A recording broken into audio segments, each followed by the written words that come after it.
Narrator. Have you ever tried to explain how to do something, or maybe you've tried to follow steps to build furniture or bake a cake? Giving clear instructions and understanding them correctly is a fundamental part of daily life. It helps us complete tasks, navigate new places, and avoid misunderstandings. That's why, in today's episode of the English Learning Podcast's beginner series, we're diving deep into giving and following instructions. You'll learn essential vocabulary for sequencing actions, using directional words, and politely asking for clarification when you need it. Mastering these simple yet crucial phrases will significantly boost your conversational ability in daily life. In this extensive episode, you're about to hear a natural and easy-to-follow conversation between two friends, Daniel and Emily. They'll walk you through various everyday scenarios where instructions are given and followed, from cooking to getting directions. They'll use clear, simple English with repetition, making it easy for you to understand and start giving and following instructions confidently. After their conversation, stick around. We'll have a short, interactive practice session immediately following their chat, designed to help you actively use these new words and phrases yourself. Listen closely to their simple English and the helpful vocabulary they use. Get ready to expand your English skills and become an expert at instructions. Daniel: Hi Emily. How are you today? I'm trying to make a new recipe for dinner, but the instructions are a bit long. Can you help me understand these cooking instructions? I want to make sure I do it right. Emily: Hi Daniel. I'm doing well, thank you. A new recipe sounds fun. Of course I can help you. Let me see the instructions. Sometimes cooking instructions can be tricky. What's the first step in the recipe? Daniel: Thanks, Emily. You're very kind. The first step says, first, chop 2 onions and 3 cloves of garlic finely. So, chop means cut, right? And finely means very small pieces? Is that correct? Emily: Yes, that's absolutely correct, Daniel. Chop means to cut and finely means into very small pieces. So first cut the onions and garlic into tiny pieces. Do you have the onions and garlic ready? Daniel: Yes, I have them here. Okay, so first chop 2 onions and 3 cloves of garlic finely. I'm doing that now. What's the second step? The instructions are quite long. Emily: Good job, Daniel. That's the first step done. The second step says, next, heat 2 tablespoons of olive oil in a large pan over medium heat. So you need a pan oil in your stove. Do you have a large pan ready? Daniel: Yes, I have a large pan here. Okay, so next heat 2 tablespoons of olive oil in a large pan over medium heat. I'm pouring the oil now. What's the third step after the oil is hot? Emily: Great. The oil should be hot soon. The third step is, then add the chopped onions and garlic to the pan. Cook until soft, about 5 minutes. So you need to put your finely chopped vegetables into the hot oil. Do you understand until soft? Daniel: Yes, I understand until soft, Emily. It means they shouldn't be hard anymore. Okay, so then add the chopped onions and garlic to the pan. Cook until soft, about 5 minutes. I'm adding them now. What's the fourth step? Emily: Perfect, Daniel. You're following the instructions well. The fourth step says, after that add 500 grams of ground meat to the pan. Break it up with a spoon and cook until browned. So you need to add the meat and stir it. Do you have ground meat ready? Daniel: Yes, I have the ground meat here. Okay, so after that add 500 grams of ground meat to the pan. Break it up with a spoon and cook until browned. I'm doing that now. What's the next instruction after the meat is browned? Emily: Good, Daniel. You're almost done with the main cooking part. The next instruction is, finally, pour in 1 can of crushed tomatoes and 1 cup of water. Stir well and let it simmer for 20 minutes. Simmer means cook slowly on low heat. Do you have crushed tomatoes and water? Daniel: Yes, I have the crushed tomatoes and water. Okay, so finally, pour in 1 can of crushed tomatoes and 1 cup of water. Stir well and let it simmer for 20 minutes. I'm pouring them in now. Thank you so much for helping me follow these cooking instructions, Emily. You made it much easier. Emily: You're very welcome, Daniel. I'm glad I could help with the recipe. It sounds like it's going to be delicious. You followed all the steps perfectly. Do you usually follow recipes or do you prefer to cook without them? Daniel: I usually try to follow recipes, Emily, especially for new dishes. It helps me learn. But sometimes if it's a simple dish I know well, I cook without a recipe. Have you ever needed to give directions to someone, Emily? Like for getting to your house? Emily: yes, I have often needed to give directions to someone, Daniel, especially for getting to my house. Can be a little tricky. I usually tell them to look for landmarks.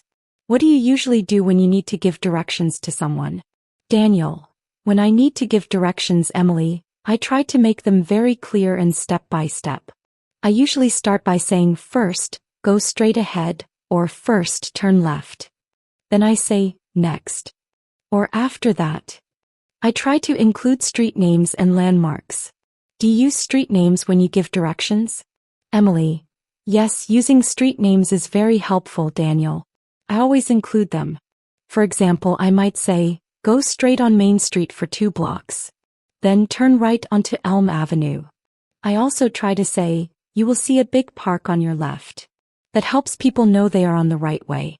Do you ever draw a map when you give directions? Daniel: drawing a map is a great idea, Emily. I sometimes draw a small map if the directions are very complicated or if I think the person might get lost easily. It's a visual help. But most of the time I just give verbal instructions. What do you do if someone gives you unclear directions? Do you ask for more help? Emily: drawing a map for complex directions is definitely a good strategy, Daniel. It's kind to provide extra help. If someone gives me unclear directions, I always ask for more help. I'd say, could you please repeat that? Or, can you explain that again, please? Or, is it left or right at the corner? It's important to understand clearly. Have you ever needed to follow instructions for assembling furniture, Daniel? Like a new table or bookshelf? Daniel: asking for clarification when directions are unclear is very smart, Emily. Saves time and prevents getting lost. Yes, I have definitely needed to follow instructions for assembling furniture many times. Can be very challenging. The instructions often have only pictures and sometimes no words. It requires a lot of concentration. Do you find it easy or difficult to follow instructions for assembling furniture, Emily? Emily: following instructions for furniture assembly can be really tough, Daniel.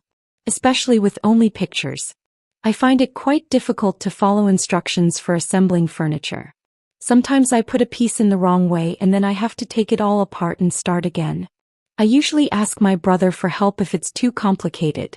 Do you think it's important to read all the instructions first before you start a task? Daniel: it's very frustrating when you put a piece in the wrong way with furniture assembly, Emily. And asking for help from your brother is a good solution. Yes, I absolutely think it's important to read all the instructions first before you start a task. If you don't read them all, you might miss a crucial step or do something in the wrong order. It saves time and effort in the long run. What do you do if you lose the instructions for something, Emily? Emily: reading all instructions first is definitely a smart habit, Daniel. It helps avoid mistakes and saves time. If I lose the instructions for something, my first step is to look for them online. Many companies put their instructions on their websites. I usually search for the product name and manual or instructions. If I can't find them online, I might ask a friend who has the same product. Have you ever needed to give instructions for using a new device, Daniel? Like a new phone or a coffee machine? Daniel: looking for instructions online is a very practical first step, Emily. It's amazing how much information is available there. Yes, I have needed to give instructions for using a new device many times. My parents often ask me to explain how to use their new phone or new smart TV. I try to explain it slowly, step by step, and let them try each step themselves. Do you think it's important to be patient when giving instructions, Emily? Emily: explaining new devices slowly and letting people try each step themselves are great ways to give instructions, Daniel. That's very patient. Yes, I absolutely think it's important to be patient when giving instructions. People learn at different speeds and sometimes they need to hear the same thing a few times or try it more than once. If you are not patient, the person might get frustrated and not learn. What do you do if you are following instructions and you make a mistake, Daniel? Daniel: being patient is crucial for effective instruction, Emily. You're right, frustration can block learning. If I am following instructions and I make a mistake, first I try to go back to the last step that was correct. Then I reread the instructions very carefully from that point. Sometimes I ask for help or I watch a video tutorial online. It's okay to make mistakes. The important thing is to learn from them. Do you think it's important to confirm you understand instructions, Emily? Like saying, okay, I understand. Emily. Going back to the last correct step, rereading carefully and seeking help or tutorials are all great strategies for correcting mistakes, Daniel. It's true, mistakes are part of learning. Yes, I absolutely think it's important to confirm you understand instructions. Saying, okay, I understand, or, so, first I do this, then that, right? Shows the person giving instructions that you are listening and comprehending. It prevents errors later. Do you ever write down instructions when they are complicated, Daniel? Daniel. Confirming understanding is very important, Emily. It ensures accuracy and shows you're engaged. Yes, I definitely write down instructions when they are complicated, especially if there are many steps or specific details. I might write notes or a numbered list. It helps me remember everything and follow the steps in the correct order. It's a very useful habit. Do you ever write down instructions, Emily? Emily. Writing down complicated instructions is a very smart and effective habit, Daniel. It helps with memory and sequencing. Yes, I also write down instructions when they are long or important. For example, if a doctor gives me instructions for taking medicine, I always write them down. Or if a friend gives me a new recipe, I write the key steps. It helps me remember everything correctly. This has been a great chat about giving and following instructions. I've really enjoyed learning about your strategies. Daniel. Yes, it has been, Emily. I've really enjoyed hearing about your clear ways of giving directions and how you tackle furniture assembly. It's a very practical topic. Emily, it definitely is, Daniel. It makes me think about how much we rely on good instructions every day. Well, it was really nice talking to you about this. I should probably go finish my cooking now. Daniel. Of course, Emily. I understand completely. I hope your dinner turns out delicious. It was really nice catching up with you and talking about all these useful tips for instructions. Have a wonderful rest of your day.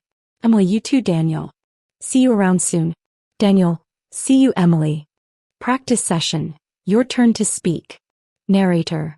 All right, it's your turn to practice. I'll ask you a question about instructions. Listen to my question, then say your answer aloud. Try to use the new phrases you heard today. How do you start giving a simple instruction? Say it now. Good. Now, what do you say if you don't understand an instruction? Excellent. One more. What do you say to confirm you understand? Narrator. Fantastic work. Now just quickly repeat these 3 important phrases after me. First, go straight. Can you repeat that? Okay, I understand. Narrator. You're doing great. Keep practicing giving and following instructions in English. Conclusion. Narrator. Wow, you've done an incredible job today. You just practiced a very practical and essential topic, giving and following instructions in English. You can now confidently give clear directions, explain steps for a task, and ask for clarification when you need it. This is a tremendous step in your English journey. Remember to use these new phrases every day. The next time you need to explain how to do something or you're trying to follow a new set of steps, try to use these expressions in English. Every time you practice, you're building real confidence step by wonderful step. Keep learning, keep speaking. Don't miss our next lesson in the beginner series. Goodbye for now.